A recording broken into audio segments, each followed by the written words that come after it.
If you're between 50 and over and feeling that slow simmer of inflammation, morning stiffness that hangs around, joints that complain after a short walk, brain fog in the afternoon, today we're going to settle a big question. Black seed oil versus fish oil, which one actually helps more? Stay with me, because by the end you'll have a simple 10-day plan, a 1-minute decision guide, and a buyer's checklist so you don't waste money. Quick reminder, this is educational, not medical advice.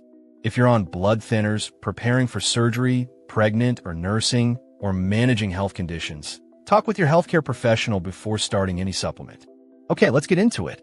First, why inflammation becomes a bigger deal after 40. Think of your body like a neighborhood. Inflammation is the alarm system. It's supposed to turn on when there's a problem and then turn off so everyone can sleep. As we age, the alarms can get a little trigger happy. They go off too easily and stay on too long. You feel it as creaky knees getting out of bed, slower recovery after gardening, or that heavy puffy feeling after certain meals. Blood work can hint at this too. Higher triglycerides, borderline blood pressure, or a C-reactive protein that creeps up over time. Turning down that simmer through food, movement, sleep, stress control, and smart supplements supports your joints, heart, brain, and energy. So let's meet our two contenders. Fish oil is famous for omega-3 fats called EPA and DHA. Picture EPA and DHA as your body's peacekeepers, special messengers that help your system resolve inflammation and move into repair mode. Black seed oil comes from the Nigella sativa plant. Its star compound is thymocquinone.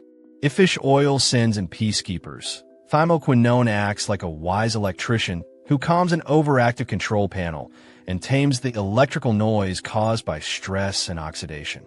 Both can help, but they work in different ways. Here's the simple version of how they work. Imagine your knee gets irritated. The alarm sounds good. White blood cells show up, still good. After the job is done, the alarm needs to switch off. Fish oil helps your body make resolution signals, messages that say, "We've handled it. Let's clean up and repair." Black seed oil helps quiet pathways that get stuck in the on position, and it neutralizes some of the sparks that keep the alarm buzzing. Together, these actions can reduce the background noise you feel as stiffness, soreness, or post-meal sluggishness. What does the research generally show? Fish oil has a long track record, decades of human studies, especially for heart health, triglycerides, and markers tied to systemic inflammation. Many adults who don't eat much fish notice steadier joints and better recovery when they consistently hit an effective dose of EPA and DHA. Black seed oil has a newer, smaller evidence base, but the signals are encouraging, particularly for metabolic support, certain inflammatory markers, and general comfort. So if you want the option with the broadest, most established support for whole body inflammation and heart-related benefits, fish oil usually comes first. If you prefer a plant-based oil, want extra help with metabolic balance, or don't tolerate fish oil well, black seed oil is a strong alternative. Let's get practical. Who is likely to benefit more from fish oil? If you rarely eat fatty fish like salmon or sardines, if your triglycerides run high, if you want brain and eye support along with joint comfort, fish oil is a smart starting point. Many people report fewer creak and groan moments in the morning and faster bounce back after activity once they're consistently getting enough EPA and DHA. Who might prefer black seed oil? If you avoid fish or simply can't stand fish oil burps, black seed oil is worth a serious look. If your top priority is steadier energy and post-meal comfort, part of metabolic balance, black seed oil may be the better first test. Some people find it gentler on the stomach, and many like that it's plant-derived. Now, a common question, can you combine them? For many people, yes, at modest doses and with your clinicians okay, stacking them can be complementary. Think of fish oil providing the peacekeeping signals while black seed oil fine-tunes the control panel. Important caution, both can influence clotting. If you're on anticoagulants or antiplatelet medications, have bleeding issues, or a procedure coming up, talk to your healthcare professional before starting or combining oils. Let's talk about amounts in clear English. For education only, Many adults start fish oil around a total of 1 gram per day of EPA plus DHA combined. That's 1 gram of active omega-3s, not just 1 gram of oil. Some people go higher under medical guidance, especially when targeting triglycerides. With black seed oil, a common starting point is around 500 milligrams in capsules once or twice a day, or about a teaspoon of the oil, depending on the product. Always follow your label, start low, take with food, and see how you feel. With any oil, consistency over weeks matters far more than a big dose for a few days. Safety first. Because both oils can affect clotting, be cautious if you're on blood thinners or have a bleeding disorder. If you're pregnant or nursing, managing multiple conditions, or taking several medications, talk with your clinician before starting.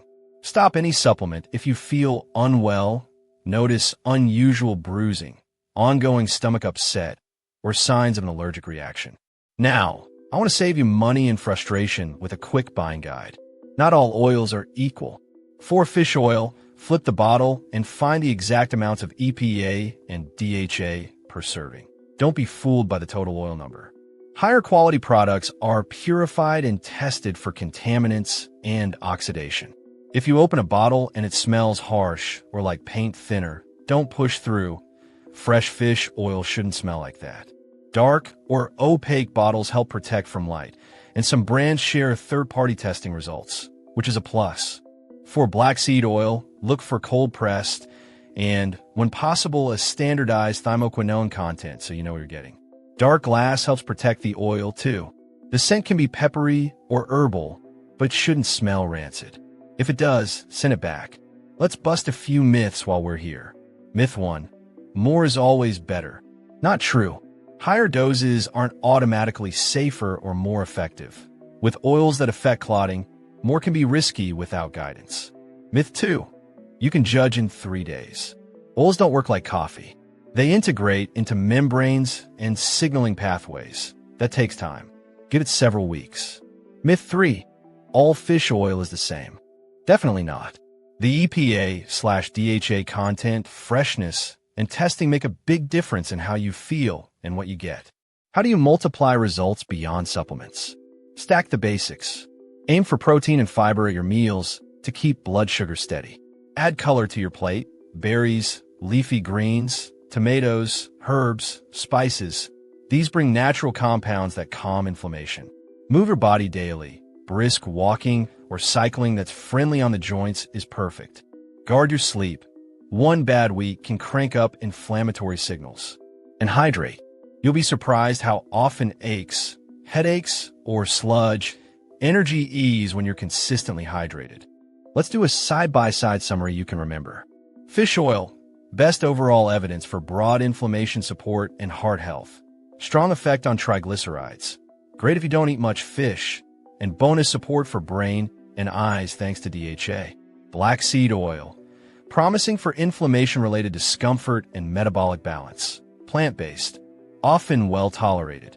Useful if you can't take fish oil or prefer not to. Together at modest doses may make sense if your healthcare professional agrees. Still unsure?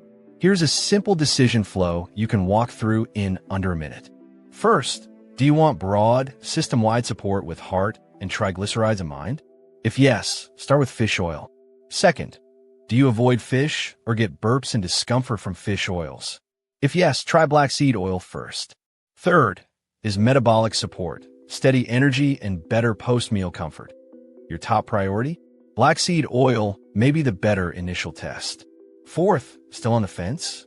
Try one oil consistently for 4 to 6 weeks. Track how you feel, then decide whether to switch or stack with professional guidance. Now let's make this truly usable with practical tips to feel good while you take these. To avoid nausea or burps, take oils with your largest meal. Dinner works well for many people.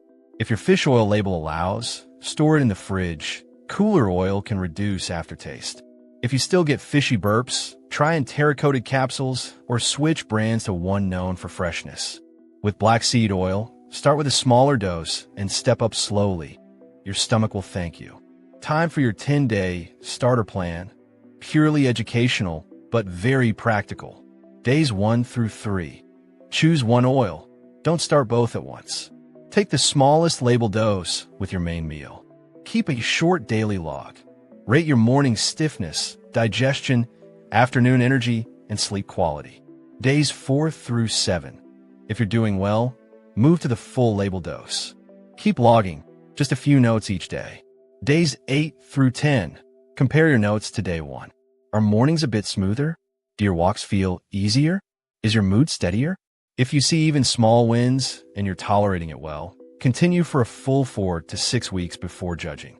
If you're curious about the other oil or stacking both, bring your notes to your clinician and ask what fits your situation. Let's take a short, lightning round of common questions. What if I already eat salmon twice a week? You might already be getting some omega-3s. Many people still add fish oil for consistency. But if your diet is rich in fatty fish and you feel great, you may not need as much supplemental omega-3. That's a good conversation to have with your clinician. Can I cook with these oils? No, these are supplements, not high-heat cooking oils. High heat can damage them. Take them with food, don't fry with them. Is liquid better than capsules? Liquid can be cost-effective and easier to adjust, but taste matters. Capsules are convenient and protect freshness. Choose whichever helps you be consistent. What about enteric-coated pills? They can reduce burps for some people. If aftertaste is your main complaint, enteric-coated capsules or a different brand may solve the problem. How long until I notice something? Some people notice small changes in a couple of weeks. Others need 4 to 6 weeks. Look for gradual wins. Less morning creak, more comfortable walks, fewer inflamed days. Slow and steady is normal. What about quality seals? Independent testing and transparent sourcing are good signs. For fish oil, you want clear EPA/DHA amounts per serving and freshness. For black seed oil, look for cold-pressed and, when possible, standardized thymocquinone content. Avoid anything that smells rancid. What if I take aspirin? Because these oils can influence clotting, check with your clinician, especially if you take aspirin daily or any anticoagulant/antiplatelet medication. Can I take them at the same time? Many people do, with professional guidance. If you're just getting started, it's easier to test one at a time for a few weeks, so you can tell what's helping and whether you tolerate it. Now, here's a simple burp-proof routine many people like. Take your oil in the middle of your biggest meal, not on an empty stomach. If it's fish oil, keep the bottle in the fridge if the label allows. After your meal, take a short walk around the house for 5 minutes. Movement helps your stomach settle and reduces aftertaste. If burps persist, switch formulation. Enteric-coated capsules often help. Or try another brand known for freshness. Let's talk budgets for a moment.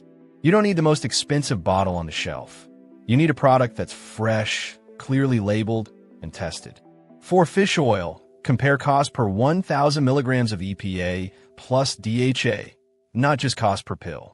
For black seed oil, compare cost per standardized thymocquinone amount when available or per 500 milligrams capsule, if that's what you're using. If you use oils slowly, buy smaller bottles so they stay fresh. For those of you focused on heart and brain support, fish oil usually takes the lead.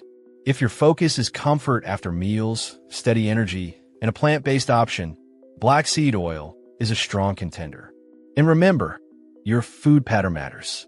A plate with lean protein, colorful vegetables, and fiber does more for inflammation than any supplement alone.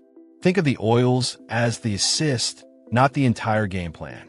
Let's anchor this with a brief, real-world expectation reset. Most people won't wake up brand new in a week. Look for small, steady wins, a little less stiffness getting out of bed, a bit more comfort after chores, fewer afternoons where you feel puffy and exhausted. Those small wins add up. Consistency is everything. Here's the bottom line. If you want the option with the broadest, most established support for inflammation-related health, especially considering heart and triglycerides, fish oil usually comes first. If you prefer plant-based, you're prioritizing metabolic balance. Or you don't tolerate fish oil, black seed oil is a smart, evidence-informed alternative. Many people do well starting with one, giving it a fair trial, and then adjusting based on how they feel and what their healthcare professional recommends. The goal isn't to collect supplements. The goal is to feel and function better. If this breakdown helped, tell me in the comments. Are you team fish, team black seed, or both? If you want a printable buyer's checklist that shows exactly what to look for on labels, EPA/DHA amounts, freshness, cold press claims, thymocquinone details, comment the word checklist and I'll make that next. If you found value here, tap like and subscribe so you don't miss future clear, no hype guides to better health. Thanks for watching, and take good care of yourself.